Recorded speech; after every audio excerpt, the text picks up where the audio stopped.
So if you're interested in seeing what I do with this little guy, then keep watching, because it's gonna get glam in here. Wink, wink.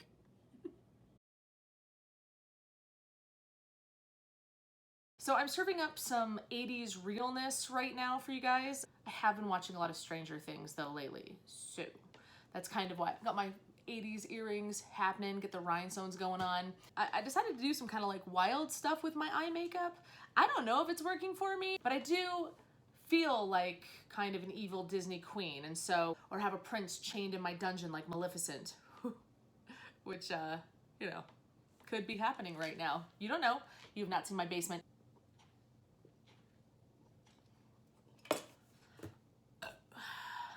Anyways, hey, what's up, you guys? Yes! I've been waiting to do that intro for forever. It's not my intro. I can't do that intro. That's totally Shane's thing. I'm ashamed of myself. Today, I am really excited because I am posting a birthday video for Shane Yaw Dawson. And I just wanted to talk about him a little bit and why I'm such a big fan, and to share with you guys the gift that I sent him.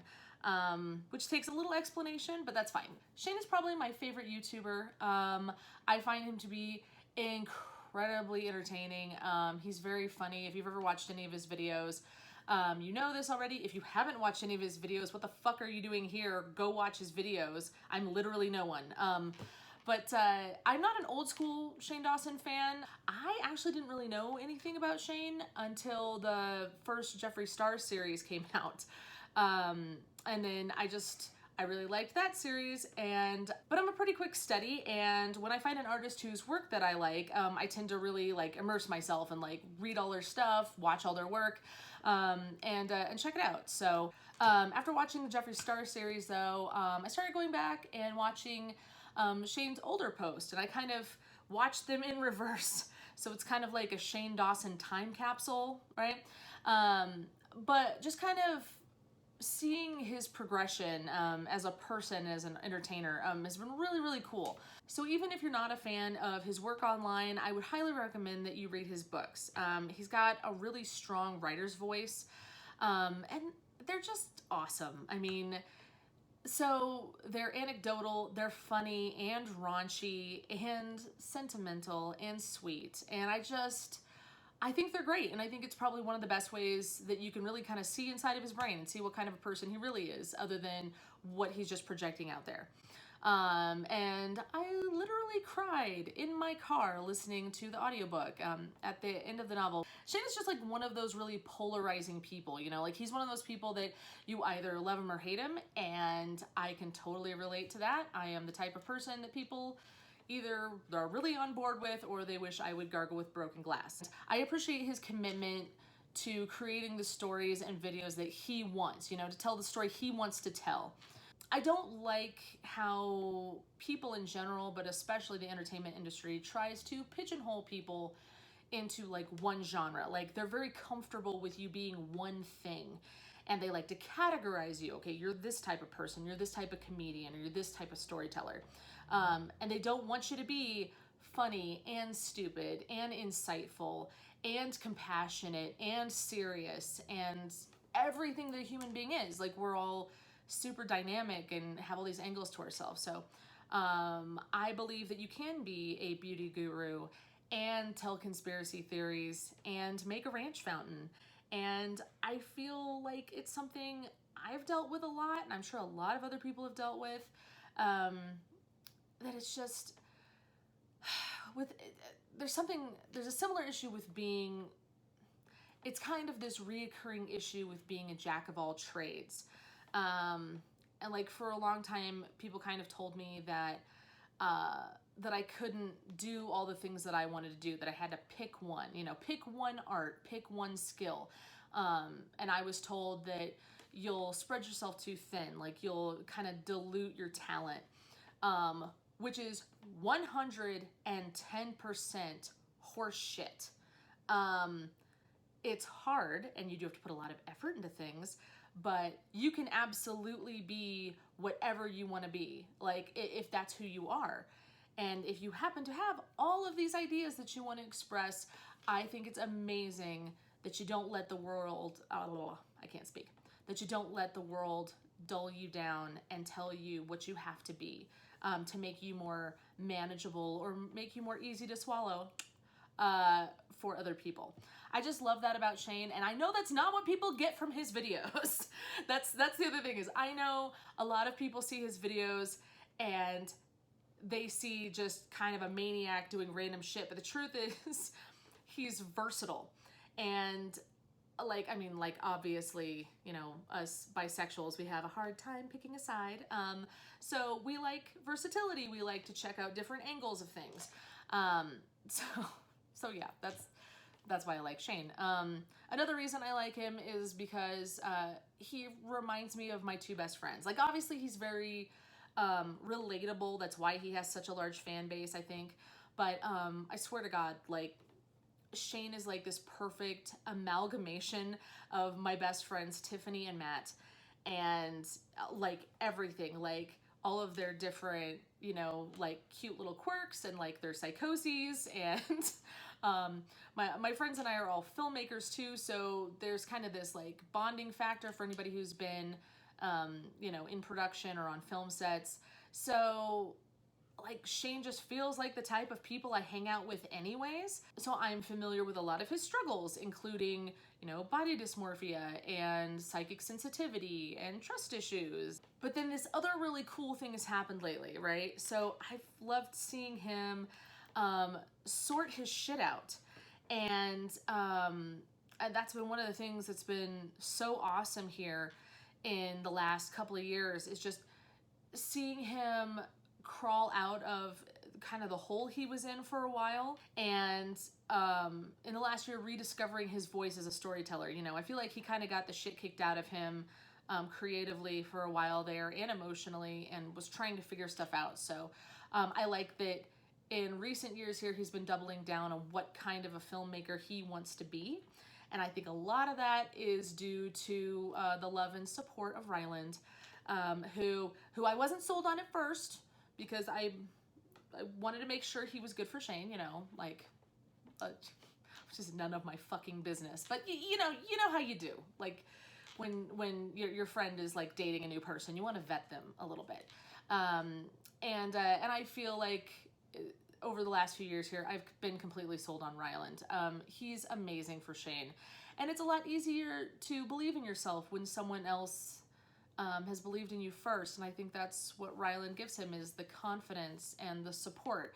God, having a supportive partner is so crucial. Supportive partners and friends make a world of difference for a creative personality.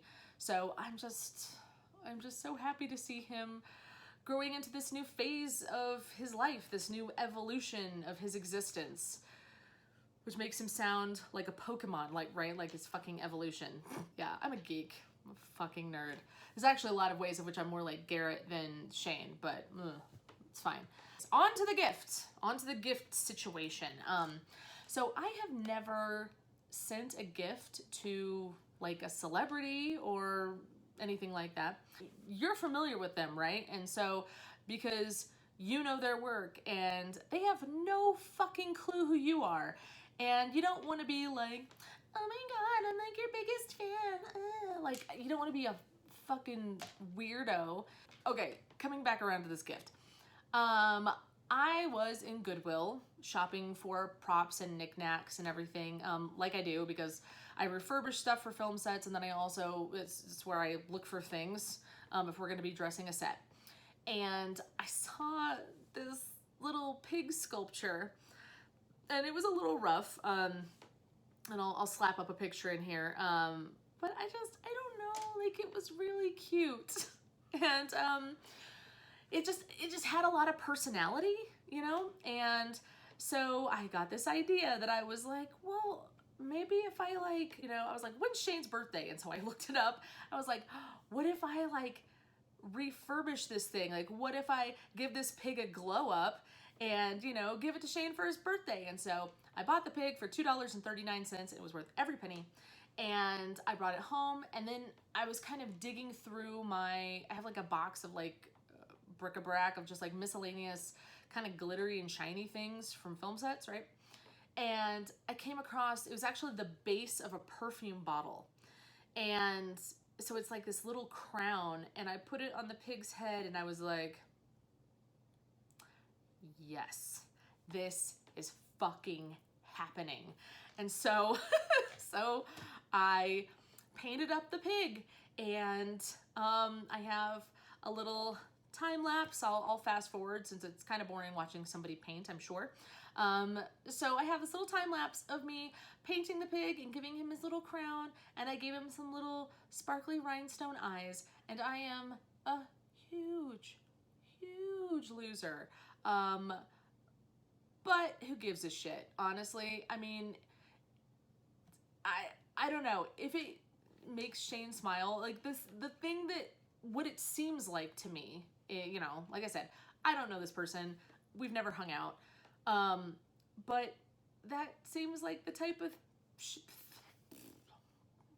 I can't speak.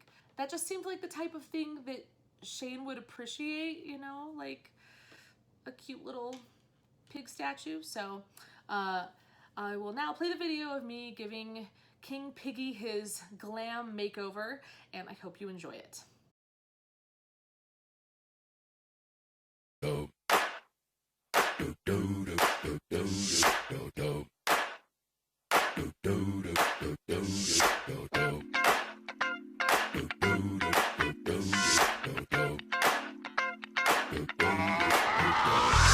This hit that ice cold Michelle fight for that white gold. This one for them hood girls, them good girls, straight masterpieces. Stylin', wildin', living it up in the city. Got Chuck's on with Saint Laurent. Gotta kiss myself, I'm so pretty. I'm too hot. Call the police and the fireman. I'm too hot. Make a dragon wanna retire, man. I'm too hot. Say my name, you know who I am. I'm too hot. And my band bought that money. Break it down. Girls hit you, hallelujah. Girls hit you, hallelujah. Girls hit you, hallelujah. Cause Uptown Funk don't give it to you. Cause Uptown Funk don't give it to you. Cause Uptown Funk don't give it to you. Saturday night and we in the spot. Don't believe me, just watch. Come on.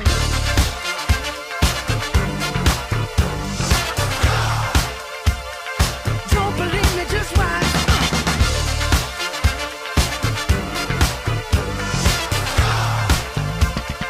Don't believe me, just watch. Don't believe me, just watch. Don't believe me, just watch. Don't believe me, just watch. Hey, hey, hey, oh! Stop. Wait a minute. Fill my cup, put some nigga in it. Take a sip, sign the check. Julio, get the stretch. Right to Harlem, Hollywood, Jackson, Mississippi. If we show up, we gon' show out. Smoother than a fresh drop skipping. I'm too hot. Call the police and the fireman. I'm too hot. Make a dragon wanna retire, man. I'm too hot. Bitch, say my name, you know who I am. I'm too hot. And my band bought that money. Break it down. Girls hit you, hallelujah. Girls hit you, hallelujah. Girls hit you, hallelujah.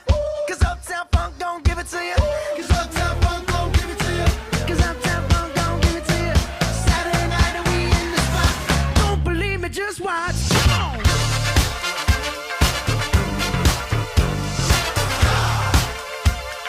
Don't believe me, just watch.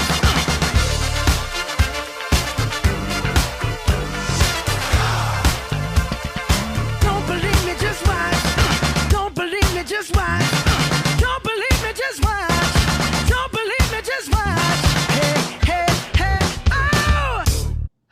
Okay, so I sent that off to Shane a while ago with a few other gifts. I also included a t-shirt that said bisexuality on it that I thought was very clever, and I bought one for myself. And so when I was doing that, I just bought him one because I was like, Shane needs this shirt.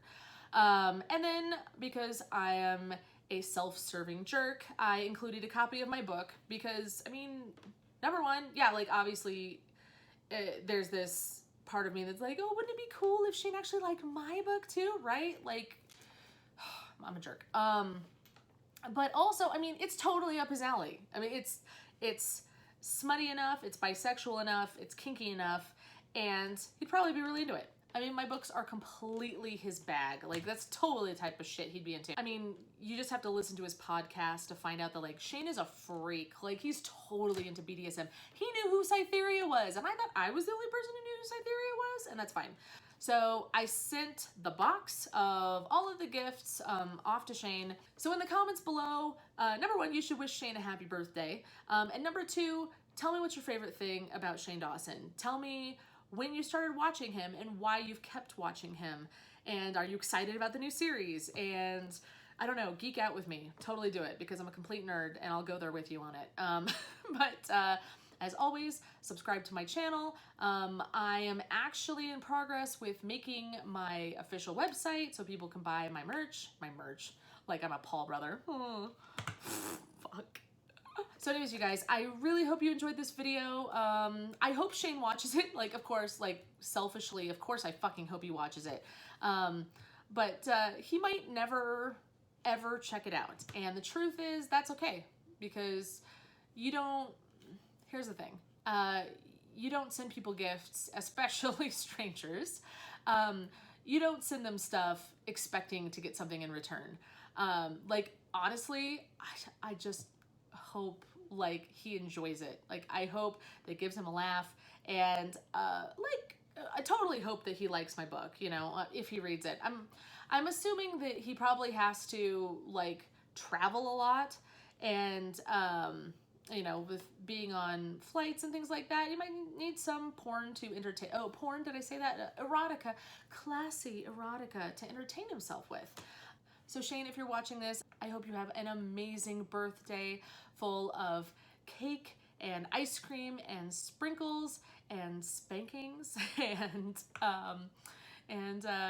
yes, I just hope you have a wonderful day, and I will just see everybody else on my channel here soon. Bye. Every other person in the world, they're gonna have something that they think is like hardcore, right? And they're gonna tell you as a, you know, a dominatrix, they're like, oh, I have to tell you this kink I have, and you're like, I'm ready. Well, what is it? I'm expecting nothing less than like flesh eating and goat sex. What do you want? Like, what's going on? And they'll tell you, and they'll be like, I actually had this literal example, right? That there was a friend of mine who he was trying to open up to me and tell me about this dark secret kink that he had, and I was like, I'm in. What's going on? Tell me, right?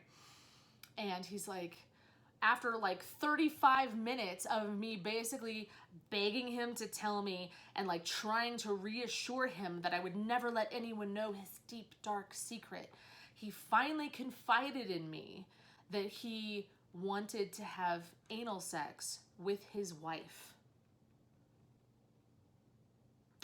To which I told him, I was like, oh honey, that's just something people do. Like, that's not even a kink. That's not even a fetish, really. That's just sex in a different hole. Like, that's just sex, sweetheart. Yes. I'm sorry to burst your bubble, but it's all perspective. I feel like it's always the quiet ones. Like, Shane's not really a quiet one publicly, but he has that like that introvert thing, right? Where you get him in front of a camera and he comes to life. You know, he's a total extrovert in front of a camera, but it's because it's not a real person. And so I think that he's probably in real life, and he's actually said this, where he's like, I'm kind of shy, I'm kind of introverted. And the thing that I know as a dominatrix is that the quiet ones and the shy ones are always the kinkiest. Oh man, those are people that always have the craziest fetishes. I'm like, what is it? Is it balloon porn, midget sex, puppets, shadow puppets, clowns? What are you into? What's your thing?